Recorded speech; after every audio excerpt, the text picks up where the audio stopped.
retour sur U2P TV, merci beaucoup pour votre fidélité. On va tout de suite aborder un thème très important, les difficultés de recrutement des entreprises de proximité. Puisque même si le taux de chômage est aux alentours de 7,4% et qu'on sait que les jeunes ont beaucoup de mal à trouver un travail, eh bien les commerçants, les artisans et les professions libérales également ont bien du mal à trouver des profils qualifiés et surtout des profils engagés, fidèles, qui en tout cas pour les commerçants puissent reprendre ensuite les commerces et déployer toute la richesse économique bien sûr de notre tissu d'entreprise. Alors on va en parler avec nos invités, à commencer par Christian Martin. Bonjour ou plutôt rebonjour, parce que vous étiez avec nous tout à l'heure, chargé des relations institutionnelles à la Confédération nationale de la boulangerie et de la boulangerie-pâtisserie française et boulanger à Aubenas en Ardèche. Thierry Fréchon est toujours avec nous aussi, bonjour. Bonjour.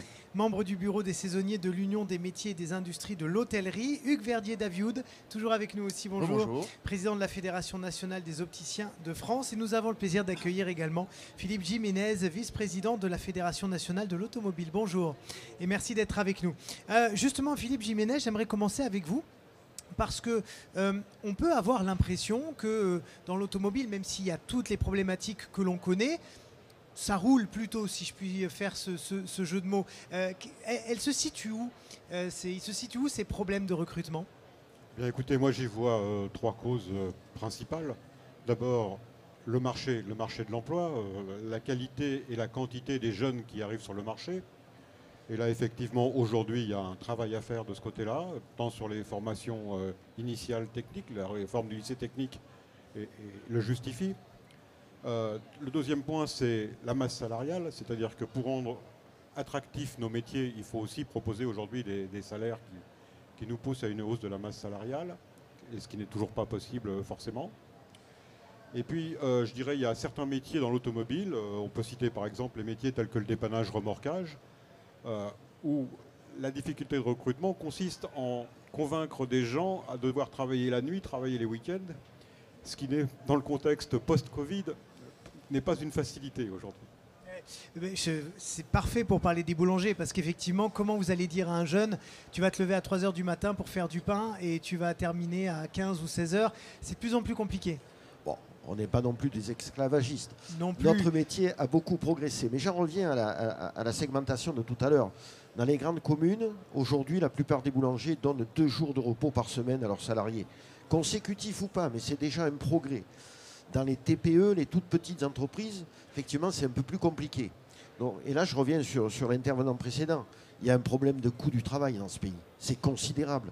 On ne peut pas, lorsqu'on propose 2 000 € à un garçon, savoir qu'on va payer 3 000 et que tout simplement, on ne va pas y arriver. Donc, il faut vraiment baisser les charges et le coût du travail, c'est absolument indispensable. D'autre part, dans les régions, les zones assez rurales, c'est pareil, dans les centres-villes ou dans les grands bourgs, il y a toujours une activité culturelle, sportive, intéressante. Alors vous me direz qu'à la campagne, il y a la pêche, la chasse, le club de rugby, c'est bien, mais ce n'est pas forcément suffisant pour un jeune couple qui a des enfants. Là aussi, on manque de services de proximité, on ferme des classes d'école, il n'y a pas de services de santé, etc. etc.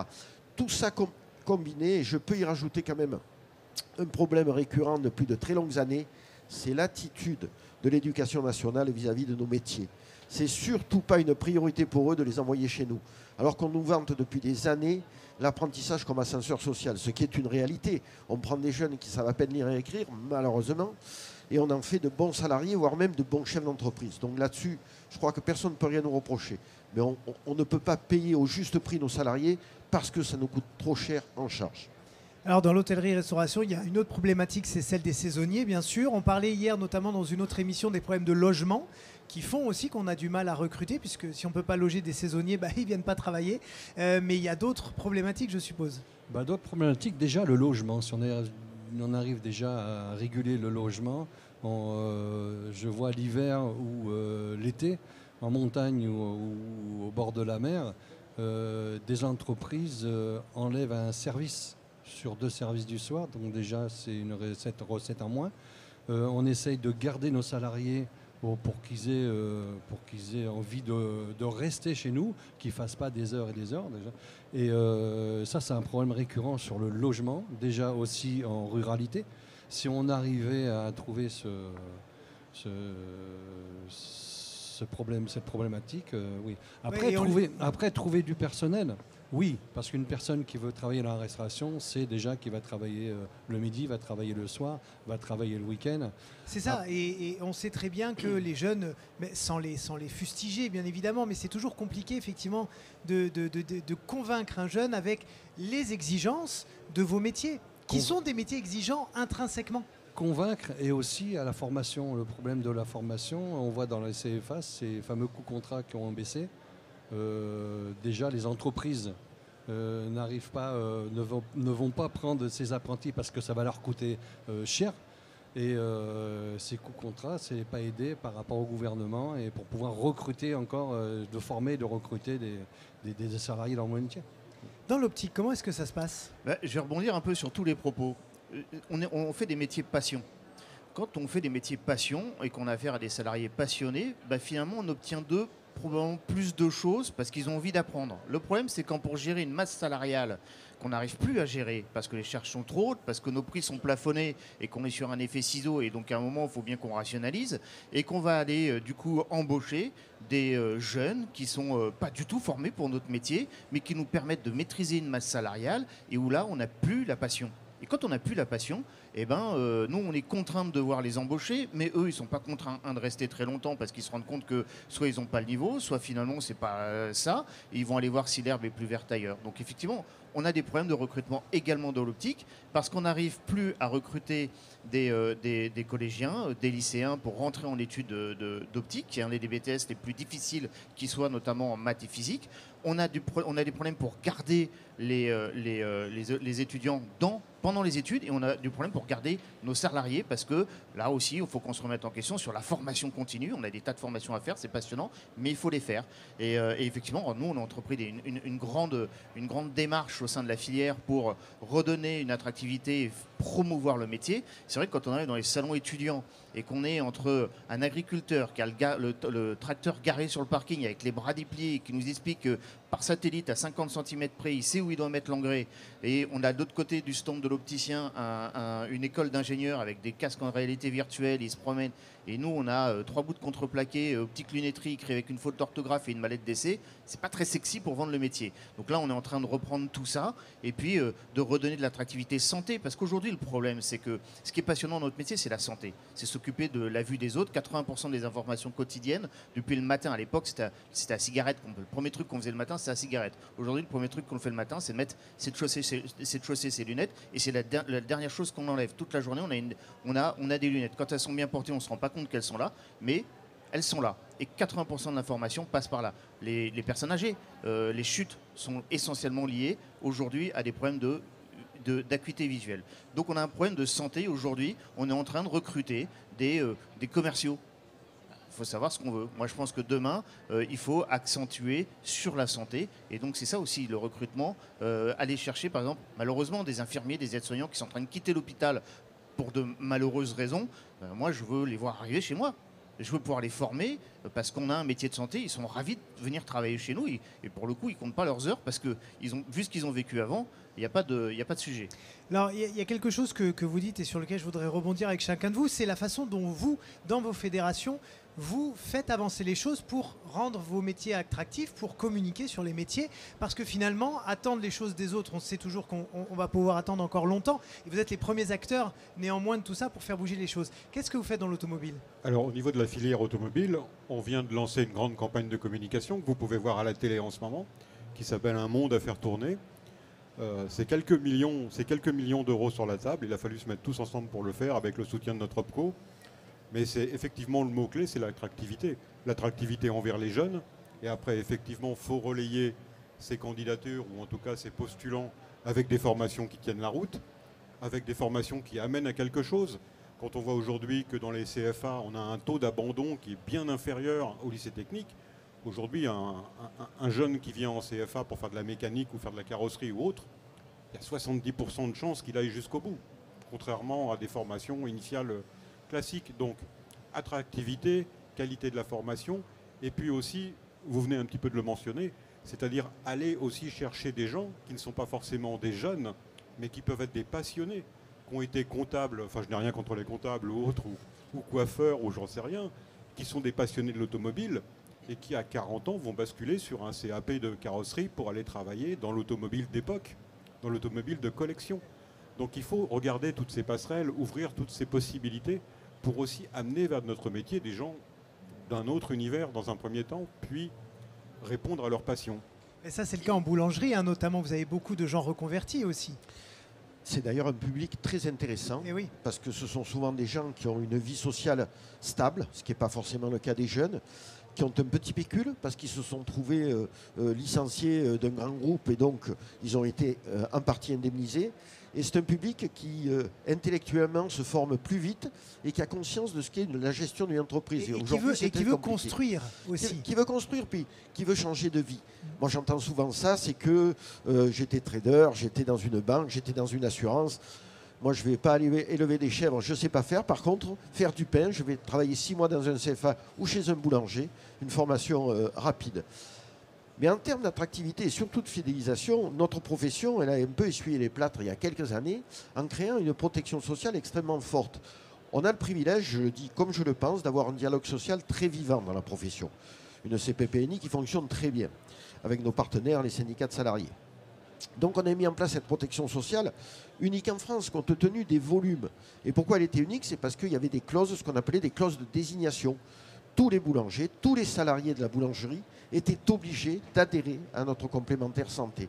Ce qui fait qu'en termes de remboursement, en termes de prise en charge, on était à un niveau que peu ont pu atteindre jusque-là. Ah, l'après-font peut-être les fonctionnaires, mais c'est un autre problème. Jusqu'au moment où les compagnies d'assurance se sont dit « Ouh là là, mais c'est un marché qui nous échappe ». Et donc, ils sont allés voir le Conseil d'État qui a cassé les clauses de désignation. Donc aujourd'hui, on a toujours la possibilité d'assurer et de protéger de manière très efficace nos salariés. Pour autant, petit à petit, il y a un risque que cette protection sociale s'effiloche par manque d'effectifs. Et ça, c'est un peu dommage. Thierry Fréchon. Oui, au niveau de l'UMI national, par l'impulsion de Thierry Marx, nous avons créé le CV-MOOM. Si vous allez sur le site de l'UMI, le salarié peut déposer son CV et être regardé au niveau national sur le besoin. Déjà, c'est un rapprochement entre nos métiers des CHRD et des traiteurs et par rapport aux salariés. Et au niveau régional, je suis dans le 05 et le 83, donc je vais travailler aussi au niveau CGAD, de faire un rapprochement entre les salariés, les employeurs, les logeurs. On est en train de voir avec les offices de tourisme d'aller l'été pour l'hiver et l'hiver pour l'été. Déjà trouver un noyau, l'endroit où les salariés sont là. Et je me pose la question aussi si, ça va être encore autre chose, si le mot travail devient encore vraiment français ou pas vulgaire. Parce que le mot travail, c'est dur. Ça devient dur pour la personne qui l'écoute. C'est ce qu'on apprend à l'éducation nationale. Voilà. Et est-ce que on empêche le travail bien fait, l'envie de travailler, l'envie du travail, l'envie de faire quelque chose et de regarder son travail et le plaisir de son travail? On l'a oublié, ça. C'était avant, c'est ce qu'on nous apprenait, nos maîtres d'apprentissage ou nos parents nous apprenaient à faire bien, bon. Et maintenant, je crois que le mot travail devient obsolète ou vulgaire, je ne sais pas. Je ne sais pas ce que ça peut devenir. Voilà. Quand on dit travail, tout le monde a peur. Voilà. C'est pour ça que moi je parle de passion. Mais alors, pour l'optique, on a une CPNE qui... ma fédération a pris la présidence de la CPNE en février et on a lancé 2 actions immédiatement.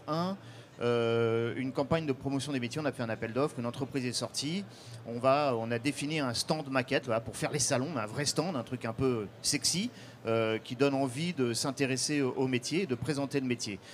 Donc il va falloir que la branche investisse sur l'occupation de ces stands pour le faire vivre.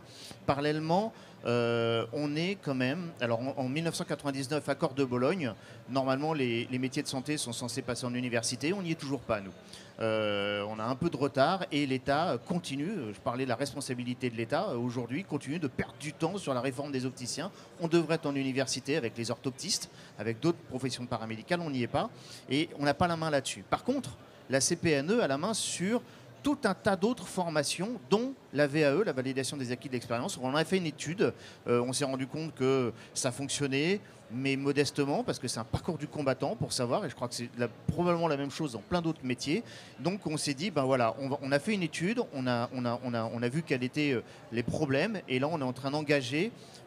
Pour moi, la deadline, c'est mars, de façon à ce qu'on puisse avoir les premières inscriptions sur ce qu'on appelle le DAVA, le premier livret au printemps, pour les premières formations en septembre. Et donc, réfléchir tout le parcours de la VAE pour permettre aux gérants et aux salariés de savoir où se renseigner, auprès de qui. On va faire un travail auprès des écoles pour leur dire, bah, écoutez, on a besoin de vous, on a besoin des modules de compétences, on a besoin que vous rentriez en action pour former des gens. Aujourd'hui, il y a 250 opticiens qui sortent à peu près en moyenne en VAE par an. L'objectif, ça ne fera pas la formation initiale, hein, mais si on peut monter à 400 ou 500, eh ben, ce sera toujours ça, des diplômés qu'on aura formés dans les écoles, plutôt que d'aller chercher des forces de vente BTS qu'on va former en 3 jours pour mettre derrière un ordinateur. L'ordinateur va dire, bah voilà, telle correction, tel verrier, telle mutuelle, c'est ça.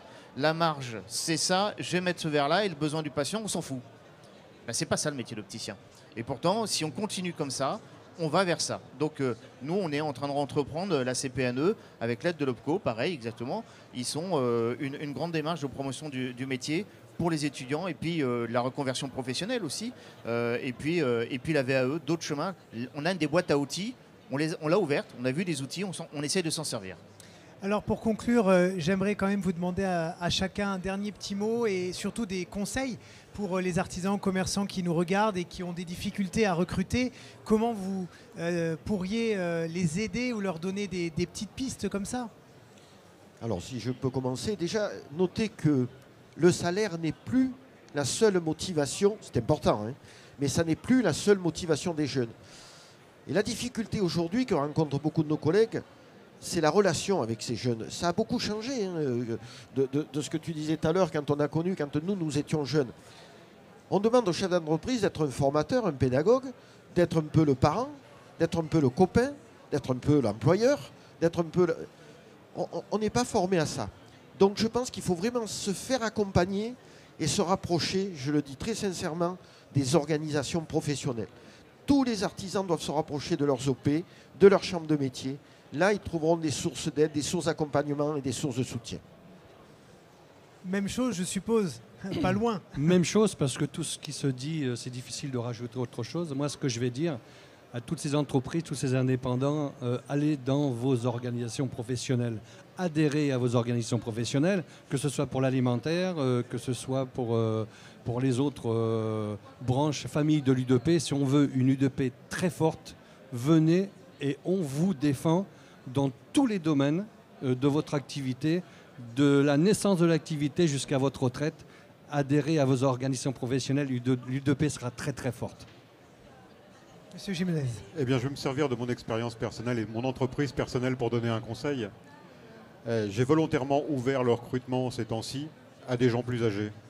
C'est-à-dire qu'aujourd'hui, j'ai une entreprise de dépannage remorquage qui est très très contrainte par les réglementations, avec des cahiers des charges importants, où on dit qu'un dépanneur, ça doit avoir un permis poids lourd, ça doit avoir un CAP de mécanique. J'ai écarté tout ça. Et je me suis dit, je vais ouvrir mon recrutement à des gens qui ont peut-être 40 ans, 45 ans, 50 ans, qui s'intéressent un peu à l'automobile, c'est ce que je disais tout à l'heure. Et moi, je vais prendre en charge leur transition. Donc j'ai embauché ces gens-là qui avaient juste un petit bagage relatif au métier. Et on va les amener progressivement à les former, à les amener à une compétence. Donc je crois qu'il faut se détacher un petit peu, on l'a dit tout à l'heure, uniquement de ce recrutement sourcé dans la jeunesse, qu'elle est intéressante, elle est nécessaire, et puis essayer de tendre la main ou de tendre une passerelle à des gens qui veulent intégrer nos métiers et les former et les amener à être de bons professionnels, responsables, comme vous l'avez dit, avec toutes les qualités de gens qui ont un certain âge, qui ont une certaine vision des choses et qui vont connaître la vraie valeur de ce qu'on leur propose. Et on lutte contre le chômage des seniors en plus, seniors, en tout cas oui. des 40 et plus. Voilà. On lutte contre ce chômage-là qui, on le sait. Senior 40 et plus, senior à 40 ans oh non, quand même pas. Non, je Là, dis, ça fait dur, on lutte contre le chômage des 40 et plus. Je vais avoir 40 ans, donc bientôt je passerai aussi, moi, dans une autre... Peut-être un dernier petit mot rapide. Pas grand-chose, mais effectivement, c'est la passion, transmettre la passion, se former. Parce que se former, ça ouvre aussi à une autre vision des choses. Sur l'optique, se former à l'ergothérapie, se former à tout un tas, l'intelligence artificielle. Dans 10 ans, qu'est-ce que sera l'optique? On aura peut-être tous des lunettes connectées. Si aujourd'hui, dans la réforme de la formation de l'opticien, eh bien, on ne forme pas l'intelligence artificielle à la prévention, on n'a rien fait, on n'existera plus. Donc effectivement, s'ouvrir sur 6-7 ans plus tard, on sera quoi? Effectivement, transmettre la passion, même à des gens qui n'ont pas l'air comme ça, je pense que c'est une bonne chose.